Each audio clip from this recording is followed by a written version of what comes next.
Welcome to my YouTube channel, and today we will start the chapter number 5, that is cell cycle.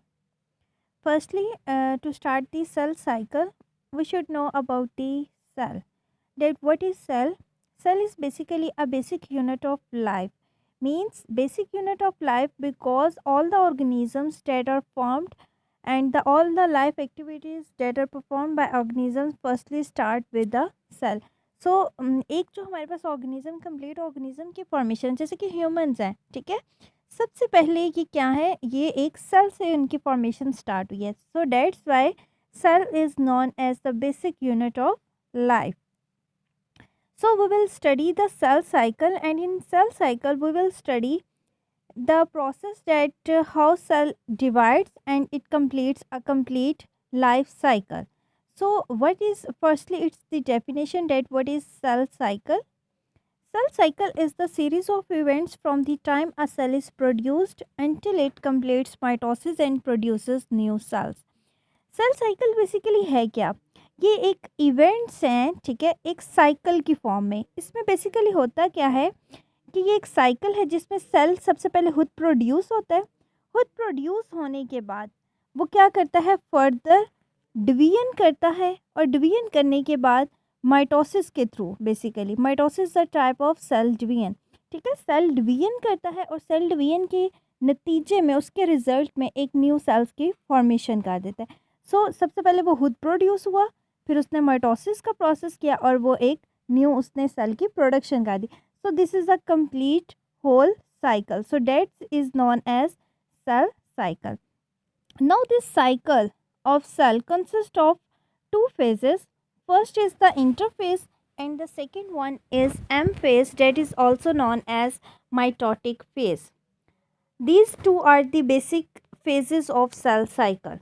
Now what is interphase? Interphase is the phase in which cell prepare itself for division, that is why it is also known as preparatory phase or preparing phase. Okay, and the mitotic phase, that is known as M phase, is the division phase in which cell will divide itself. Okay, so interphase in which cell prepare itself is further divided into three phases: G1 phase, S phase and G2 phase. अब जो cell है, ठीक है, cell cycle में cell produce हुआ, उसने further mitosis का process किया, डिवीजन की और नई सेल की प्रोडक्शन कर ली. अब वो जो डिवीजन करनी है उस सेल ने, उससे पहले वो क्या करेगा, अपने आप को प्रिपेयर करेगा डिवीजन के लिए. ठीक है, अब देखिए एक सेल प्रोड्यूस हुआ है, वो फ़ौरन से खुद डिवीजन की तरफ तो नहीं ना जा सकता. ठीक है, वो क्या करता है, कुछ उसके लिए जो डिवीजन है उसके लिए कुछ चीज़ें रिक्वायर होती हैं. ठीक है, उन सारी जो चीज़ों की प्रिपरेशन है वो करेगा, और वो किस फेज़ में होती है, इंटरफेस में. ठीक है, so interface is further carried out into three phases: G1 phase, S phase and G2 phase. So what is G1 phase? After the production of cell, a cell start its cell cycle in G1 phase. जैसे ही cell की production होती है तो वो जो cycle start होता है interface से स्टार्ट होगा. इंटरफेस की जो फर्स्ट फेज है that is the G1 phase, वहाँ से स्टार्ट होगा.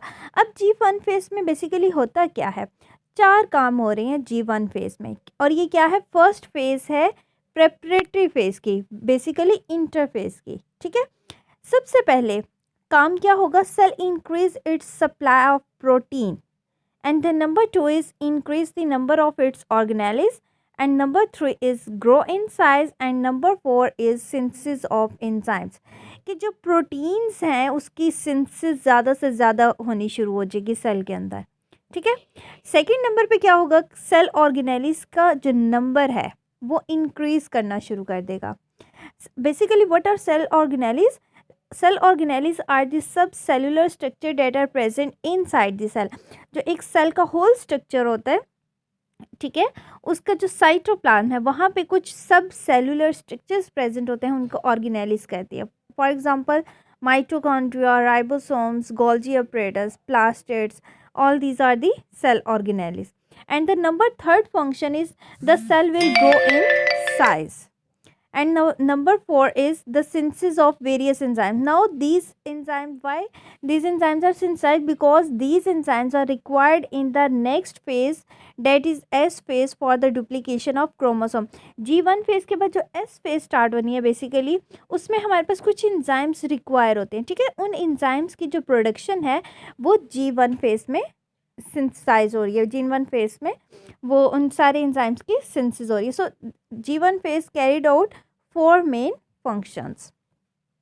Next is S phase, second phase of interphase.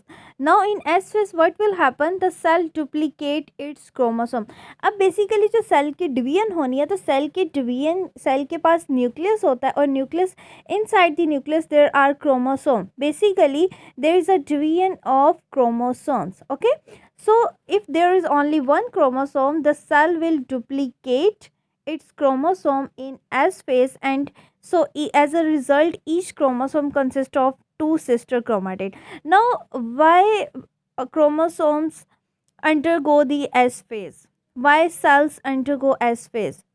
This is the question कि एस फेज से वो क्यों गुजरे हैं, मीन्स कि सेल की डिवीजन से जब होनी है उसमें क्रोमोसोम को डुप्लीकेट करने की ज़रूरत क्यों पेश आती है, ठीक है।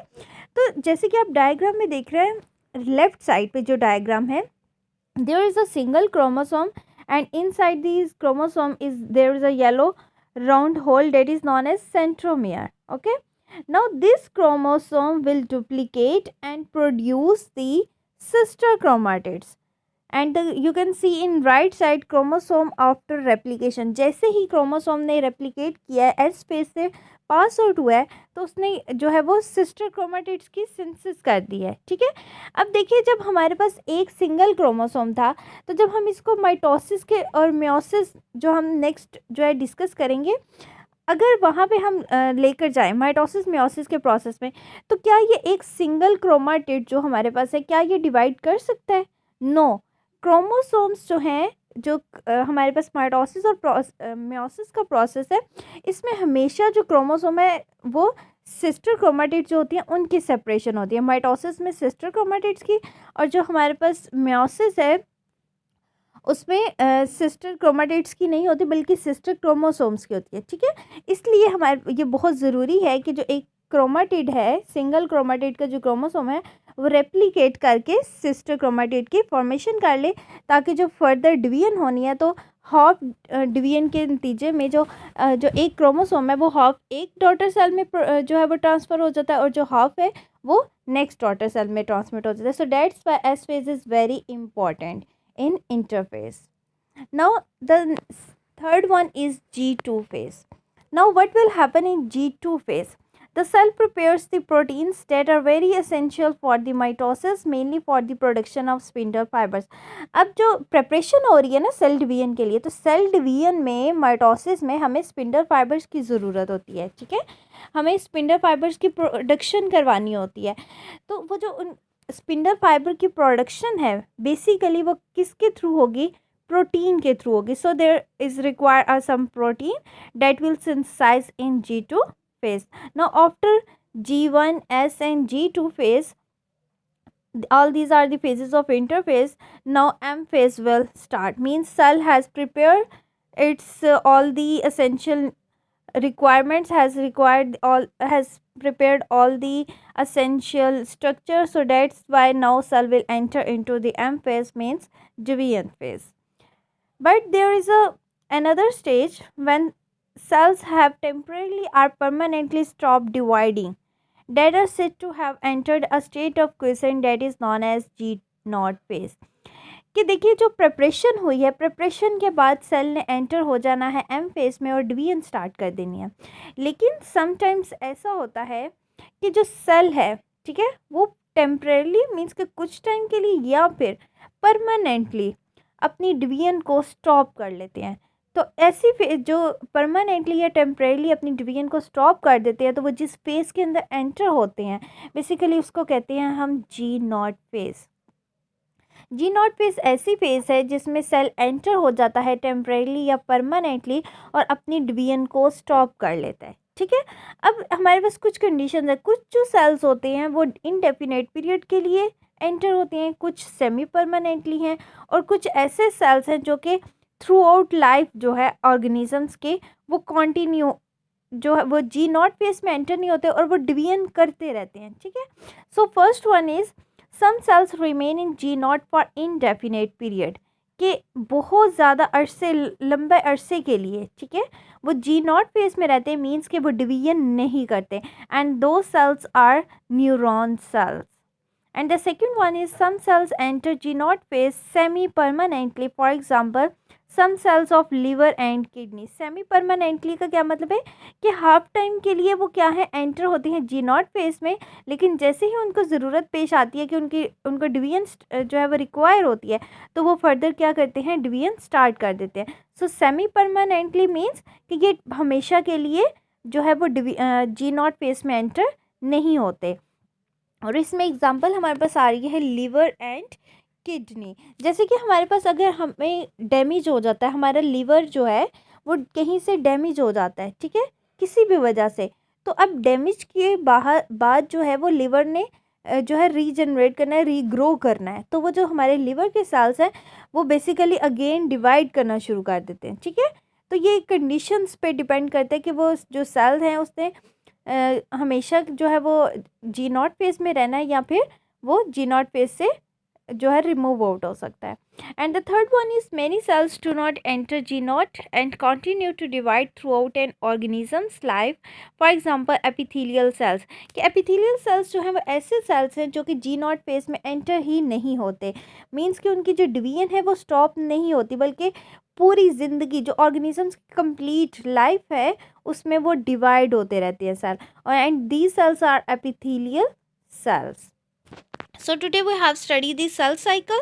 Cell cycle, there are two phases, interphase and M phase, and today we have discussed the interphase, that is further consist of three phases: G naught phase, S phase and G2 phase. And the last one is the G naught phase, in which cell temporarily or permanently stop dividing, and that is why it is known as G naught phase. Thank you.